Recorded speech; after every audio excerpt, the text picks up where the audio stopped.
அரசு வந்து அந்த நிதி ஒதுக்காதனால, மத்திய அரசு நிதி ஒதுக்காதனால மாநில அரசு ஏன் நம்மளுக்கு வரி செலுத்தக்கூடாது அப்படின்னு சொல்றதுக்கு ஒரு நொடி ஆகும். இன்னும் பரிசீலனையில் தான் இருக்காப்ல, முடிவெடுக்கல.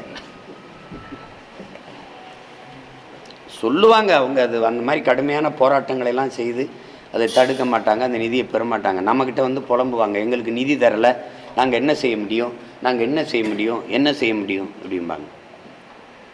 புலம்பிக் கொண்டிருக்கிறதுக்கு ஒரு அதிகாரம் எதுக்கு சொல்லுங்கள்? 40 நாடாளுமன்ற உறுப்பினர்கள் எதற்கு? இவ்வளோ வலிமை மிக்க அதிகாரம் எதுக்கு? எனக்கு தரலை, நான் என்ன செய்யறதுன்னு கேட்குறதுக்கு எதுக்கு ஒரு ஆட்சி, எதுக்கு அதுக்கு ஒரு அதிகாரம்?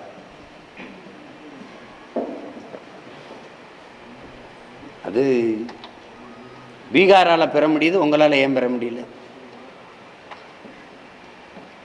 சார், இப்போ தொடர்ந்து ஒவ்வொரு மாவட்ட செயலாளர் கட்சி வந்து விலகதை அறிவிச்சிருக்காங்க. நேற்று காலையில் இன்னைக்கு வந்து பார்த்தீங்கன்னாக்கா பாவேந்தர் நம்ம ராணிப்பேட்டையோட கிழக்கு மாவட்ட செயலாளர் விலகதை காலையில் அறிவிச்சிருக்காரு. எப்படி பார்க்குறீங்க? தொடர்ந்து மாதிரி நடந்துருக்கு. இது அவரவர் விருப்பம். இது ஒரு ஜனநாயக இயக்கம். விரும்பியவே வருவாங்க, விரும்பி போவாங்க, அதை போய் பேசிக்க வேண்டியதில்லை. இது ஒரு செய்தியாக நீங்கள் ஒவ்வொரு முறையும் கேட்குறீங்க, நான் பதில் சொல்ல வேண்டியதில்லை. அதை விடுங்க, இது என் கட்சி பிரச்சனை. விருப்பம் இருந்தால் இருக்கலாம், இது ஒரு ஜனநாயக இயக்கம், யாரும் வரலாம் போகலாம். நாங்கள் எடுத்து வைக்கிற கொள்கையில் ஈடுபாடு இருக்குது, இது வரணுன்னா வருவாங்க, இல்லை வேறு ஒரு காரணம் இருக்குது போகணுன்னா போவாங்க. அது போய் யார் கையிலையும் காலையும் விலங்கு போட்டு இடித்து பிடிச்சி நிறுத்துறது இது இயக்கம் இல்லை.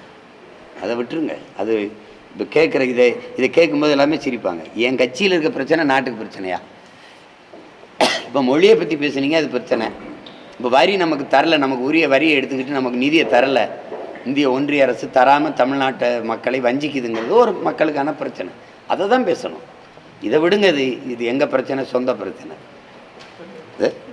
வெளியேறவங்க குறிப்பிட்டு காரணங்களை சொல்றாங்க. இப்போ நேற்று காளியம்மாள், இன்னைக்கு ராணிப்பேட்டை கிழக்கு மாவட்ட செயலாளர் கூட கட்டமைப்பு சரியில்லை, கருத்துக்களை கேட்கறது இல்லை, அந்த மாதிரி ஒரு கருத்தை முன் வச்சுட்டு வெளியே. சரி, அவர் கருத்து என்னன்னு கேட்டு எங்கிட்ட சொல்லுங்கள், நான் கேட்குறதா இல்லையான்னு மறுபடியும் உங்களுக்கு சொல்கிறேன். வெளியில் போகும்போது அது கட்டமைப்பு சரியில்லை அப்படின்னா, கட்டமைப்பு சரியில்லைன்னா என்ன பண்ணார் அவர்? கட்டமைக்காமல் என்ன பண்ணார்? போகும்போது ஏதாவது சொல்லிட்டு தானே. எந்த இலை தம்பி உதிரும்போது சலசலன்னு சத்தம் இல்லாமல் உதிருது? இல்லை, அருமையான கட்சிங்க, நல்ல கட்சி, சீமான் மாதிரி ஒரு தலைவர் கிடையாது அப்படின்னு சொன்னால் அடுத்த வார்த்தை என்ன கேட்பீங்க? அப்போ எதுக்கு வெளியில் வரான்னு கேட்பீங்க. சரியில்லைங்க அவன். ஏடா இவ்வளோ காலம் சரியாக இருந்தது, இப்போ சரியில்லை அப்படின்னா தெரியுமா உங்களுக்கு? கப்பலில் பொண்ணு வருது, எனக்கு ஒன்று எங்கள் அப்பாவுக்கு ஒன்றுங்கிறான். இல்லை காசுக்குன்னொன்னே வேணாம் வேணாம், எங்கள் அப்பாவுக்கு வயசாகிடுச்சு, நான் சின்ன பையங்கிறான்.